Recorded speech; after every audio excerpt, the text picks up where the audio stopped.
నమస్తే, this is audio. Welcome to our channel. ఈ రోజు మనతో పాటు సీనియర్ జర్నలిస్ట్ దుర్గా వర్ధమాన్ గారు ఉన్నారు. వారితో మాట్లాడదాం. నమస్తే మ్యామ్. నమస్తే అండి. మ్యామ్, అఖండ 2 బాలకృష్ణ గారు ఆల్మోస్ట్ హైప్ క్రియేట్ చేస్తూ ఉన్నారు. అదంతా ఒక వేలో వెళ్తా ఉంది. ఫ్యాన్స్ అందరూ కూడా వెయిట్ చేస్తూ ఉన్నారు. సో ఇదంతా ఓకే. టీజర్ రిలీజ్ అయింది. సో దీనిలోని మాట్లాడుతున్నా ఆయన యాక్చువల్ గానే ఎక్కువ డివోషనాలిటీ ఎక్కువగా ఆయనలో కనిపిస్తూ ఉంటుంది. సో మనం ఆయన మామూలుగా చూసినా కూడా నెక్కి కూడా చాలా రకాల రుద్రాక్షలు అవి ఇవన్నీ ఉంటూ ఉంటాయి. ఎప్పుడు కూడా చాలా ఓపిక్గా వేసుకుంటారు. సో అంటే ఆయనకి ఎంత భక్తి ఉన్నది అన్నది అర్థమైపోతూ ఉంటుంది. అయితే నిన్న టీజర్ రిలీజ్ అయినప్పుడు ఆయన ఒక పాయింట్ అవుట్ చేశారు. ఒక మ్యాటర్ మాట్లాడుతున్న స్టేజ్ పైన ఇలా అంటే హిందుత్వాన్ని ఎవరైనా అవమానించిన దేవుళ్ళకి సంబంధించి కానీ ఏదైనా రాంగ్ వేలోని మాట్లాడితే ఊరుకునేది లేదు అని చెప్పేసి అన్నారు. అది ఎవరైనా సరే అనేసి అన్నారు. సో అంటే ఇప్పుడు ప్రెసెంట్ తీసుకుంటే రాజమౌళి గారు మాట్లాడింది ఏదైతే ఉందో ఇది కాంట్రవర్సీ అవుతూ ఉంది. దీనికి సంబంధించి ప్రతి ఒక్కరు కూడా రియాక్ట్ అవుతున్నారు.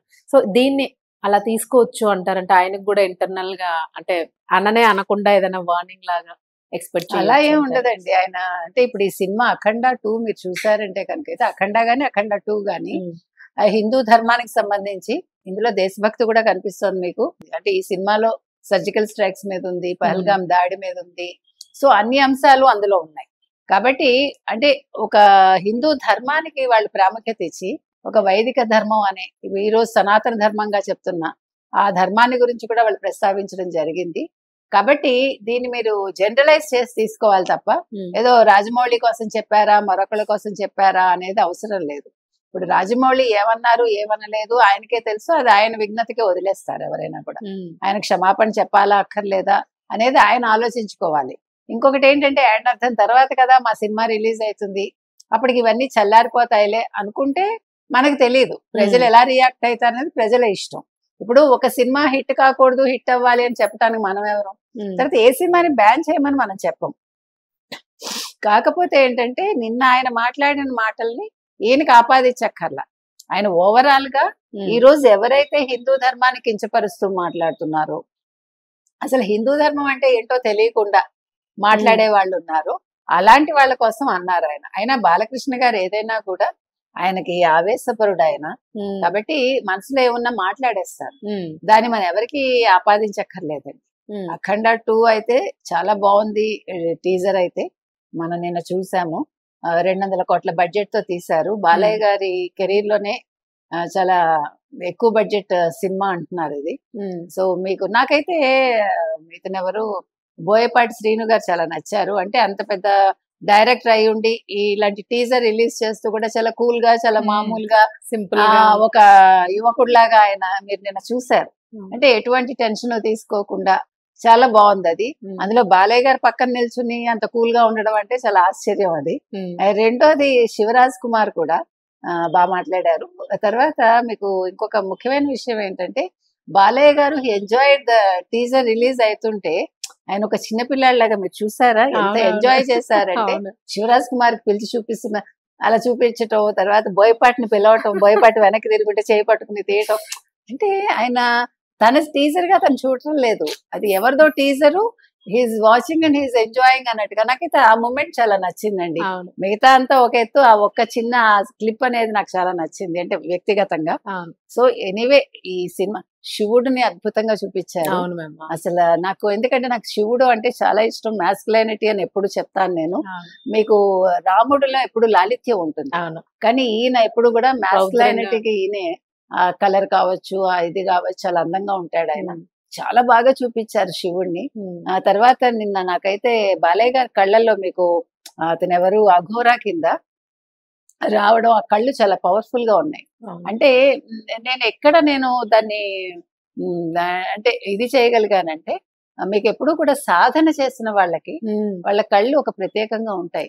అంటే ఎక్కడో ఉంటుంది వాళ్ళ దృష్టి, ఎక్కడో ఉంటుంది, బట్ వాళ్ళ ఆలోచనలు ఎప్పుడూ కూడా ఎక్కడో ఉంటాయి. సో నాకు ఎందుకనో అది చాలా బాగా అనిపించింది నాకు. ఎనీవే అఖండ 2 అయితే సూపర్ డూపర్ హిట్ అవుతుంది. మళ్ళా December 5th రిలీజ్ కాబోతోంది. గూస్ బంప్స్ వస్తున్నాయి అంటున్నారు అందరూ, పూనకాలే అంటున్నారు. మరి సినిమా ఏ రేంజ్ లో హిట్ అవుతుందో చూడాలి. మ్యామ్ ఇంకొక చిన్నది మీకు రిమైండ్ చేద్దామని, ఇఫీ వేడుకలు జరుగుతూ ఉన్నాయి మనకి ఇప్పుడు. అవును గోవాలో పనాజీలో. అవును సో ఫస్ట్ డే బాలయ్య గారికి ఫస్ట్ డేనే అవును ఆయనకి సన్మానం చేయడం 50 ఇయర్స్ సెలబ్రేషన్. సో అవునవును వాట్ ఈస్ యువర్ ఒపీనియన్? చాలా హ్యాపీ అండి. అంటే ఒక నందమూరి తారక రామారావు గారి కొడుకుగా ఆయన ఎంట్రీ ఇచ్చి తండ్రి వారసత్వాన్ని నిలబెట్టారు ఆయన. అంటే మీకు ఒక రాముడైనా లేదు కృష్ణుడైనా రావణుడైనా శివుడైనా ఎన్టీ రామారావు గారి తర్వాత మీకు ఎన్టీ రామారావు గారు చాలా యంగ్ ఏజ్ లో ఆయన శివుడిగా అది వేస్తారు. 2-3 సార్లు వేశారు ఆయన. ఆయన శివుడిగా చాలా అందంగా ఉంటారు. అయితే వ్యక్తిగత కారణాలతో ఆయన శివుడిగా వేయటం మానేశారు. తన కొడుకు చనిపోవటంతో ఆయన అప్పటి నుంచి ఆయన శివుడిగా వేయలేదని అంటారు. మీకు ఆయన కృష్ణుడిగా బాగుంటారు, రాముడిగా బాగుంటారు, కానీ నాకు వీళ్ళిద్దరి కంటే కూడా శివుడిగా రావణుడిగా నాకు నందమూరి తారక రామారావు గారు నచ్చుతారు. అందులో వయసు కూడా అప్పుడు మిడిల్ ఏజ్ కాబట్టి మీకు స్ట్రక్చరు అంతా కూడా కరెక్ట్ గా ఉంటాయి. నిన్న శివుడు కూడా నిన్న మీరు చూస్తే కనుక అయితే మీకు కావ్యాల్లో వర్ణిస్తారు నాయకుడు ఎలా ఉండాలి. సింహ మధ్యముడు అంటారు. అంటే సింహాన్ని నడుముతోటి పోలుస్తారు. మీరు చూడండి సింహాన్ని ఎప్పుడైనా అబ్జర్వ్ చేయండి, మగ సింహాన్ని, ఆ నడుము కరెక్ట్ గా చాలా అందంగా ఉంటుంది మీకు. అది అంటే తెలుసున్న వాళ్ళ మూమెంట్ కూడా చాలా అది నడిచేటప్పుడు కూడా చాలా రాజసంగా ఉంటుంది. సో నిన్న సింహ మధ్యముడు లాగానే ఉన్నారు శివుడు అయితే. సో అదొకటి నచ్చింది నాకు. సో ఇందాక ఇఫీద్ మీరు మాట్లాడినప్పుడు సో 50 ఏళ్ళు ఆయన పూర్తి చేసుకున్న సందర్భంగా వాళ్ళు ఆయన్ని సన్మానించడం అనేది చాలా బాగుందండి.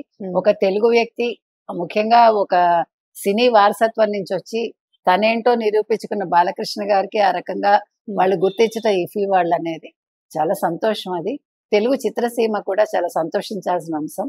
వాళ్ళు కూడా ఏదైనా ప్లాన్ చేస్తే బాగుంటుందమ్మా. చేసినట్టు లేరు కదా, లేదు చేస్తే బాగుంటుంది. అందులో కూడా మ్యామ్ అసలు ఆ వేడుకల్లో కూడా 50 ఇయర్స్ ఇండస్ట్రీ కంప్లీట్ చేసుకున్నారంటే అక్కడ కూడా చమత్కారం. అసలు చెప్పొద్దు, ఏజ్ తెలిసిపోతుంది, మీరు అలా అనొద్దు అని ఎక్కడైనా కూడా ఒక చమత్కారం మాత్రం. అంటే మంచి తెలుగు మాట్లాడతారు అతను. తండ్రి తర్వాత మాటలో కూడా చాలా అమాయకత్వం, చాలా బోళాతనం, ఒక చిన్నపిల్లాడి తత్వం. అంటే ఎంత ఎదిగినా కూడా అందరూ అతను నెగిటివ్ గా కొన్నిసార్లు తీసుకుంటారు, కానీ తీసుకోకర్లా. అతని తత్వానికి అది సరిపోదు. బోళ శంకరుడు ఆయన, అందుకని ఆయన తత్వానికి అది సరిపోదు. కాబట్టి బాలకృష్ణ గారికి ఆ రకంగా జరగటం చాలా బాగుందండి. తెలుగు వాళ్ళందరూ కూడా గర్వించదగ్గ అంశం అది. రైట్. లాస్ట్ లోన రజనీకాంత్ పెట్టుకున్నారంట మ్యామ్ 9 days కదా. అవునా, ఇద్దరిది 50 ఏళ్లే కదా. అదే బాగుంది. Right ma'am. రజనీకాంత్ కూడా ఒక చిన్న స్థాయి నుంచి వచ్చి ఆయన ఇంకో రకం, ఆయన డిఫరెంట్ ఇది అసలు. అంటే తనే అంటాడు కదా, రజనీకాంతే అంటాడు, అసలు నాకు డాన్సే రాదు, చిరంజీవి లాంటి వాళ్ళ ముందు అన్న డాన్స్ ఏంటి, కానీ ప్రజలు యాక్సెప్ట్ చేశారు ఆయన స్టైల్ అంతే. అతనికి ఇంకొకటి ఏంటంటేనండి, కెమెరాకి అతని ఫేస్ సూట్ అవుతుంది, అదొకటి ప్లస్ పాయింట్ ఆయనకి. ఒక డిఫరెంట్ గా కనిపిస్తుంది. అందగాడు కాదు, ఒకప్పుడు నిజంగా చెప్పాలంటే నల్లగా ఎలా ఉండేవాడు ఆయన. కానీ అదే ప్రజలకి నచ్చితే నలుపు నాణ్యం అవుతుందంటే ఆయనే. అవును, ప్రజలకు నచ్చితే ఎక్కడైనా. విజయకాంత్ అయినా అంతే కదండి. విజయకాంత్ ఇంకా నలుపు ఆయన, కానీ ఎంత మంచి సినిమాలు. విజయకాంత్ వ్యక్తిగతంగా కూడా చాలా గొప్పవాడు ఆయన, అసలు మీరు నమ్మలేరు. తెలుగువాడు అయి ఉండి చాలా మంచి వ్యక్తి. ఈ రోజు కూడా విజయకాంత్ చనిపోయినందుకు ఎంత మంది ఏడుస్తారు, ఆయన అంతమందికి అన్నం పెట్టాడు. విజయకాంత్ నిజంగా చెప్పాలంటే వ్యక్తిగతంగా కూడా చాలా గొప్ప వ్యక్తి Vijayakanth. Right ma'am, thank you ma'am.